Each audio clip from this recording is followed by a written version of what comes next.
کہ میرے اور آپ کے پاس اگر دین آیا ہے تو کس سے؟ بلند آواز سے، کس سے؟ کس سے؟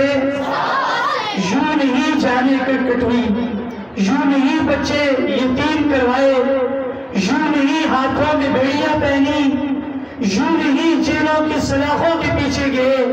وجہ ایک ہی تھی، توحید و رسالت کی تشہیر صحابہ ہے، توحید و رسالت کی تشہیر صحابہ ہے۔ معاویہ بھائی کدھر ہے؟ یہ شعر میں آپ کے لیے، صرف آپ کے لیے تحفہ کر رہا ہوں، آپ سنیں یا نہ سنیں، لیکن میں اس بچے کے جذبات کو یہ شعر پیش کر رہا ہوں۔ اللہ اس کے جذبات کو سلامت رکھے، اللہ اس کو اپنے ماں باپ کے دیے ہوئے راستے پر چلائے، اور اس کے استادوں کے پڑھائے ہوئے سبق کو مزید آگے لے کر جانے والا بنائے، اور اللہ اس کو ایک نڈر بے باک عالم اور مجاہد بنائے۔ اس کے والد یہاں بیٹھے ہیں، میں انہیں سلام عقیدت پیش کرتا ہوں۔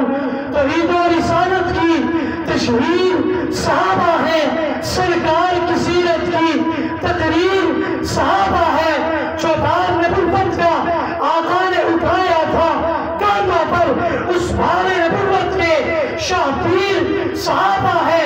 کفار پہ خالد نے تلواریں چنا توڑی، آقا نے کہا رب کی شمشیر صحابہ ہے۔ اور میرے بعد جو کوئی نبی ہوتا تو فاروق نبی ہوتا۔ فلمان نبوت کی تصویر صحابہ ہے۔ اور اے عقل کے مارو کیوں جگرتے ہو الفاظ سے، اے عقل کے مارو کیوں جگرتے ہو ہم سے، اپنا تو مقدر ہے ہمارے پیر صحابہ ہے، اپنا تو مقدر ہے ہمارے پیر صحابہ ہے۔ یوں ہی صحابہ نہیں کرتے، وجہ اس کے پیچھے کچھ ہے۔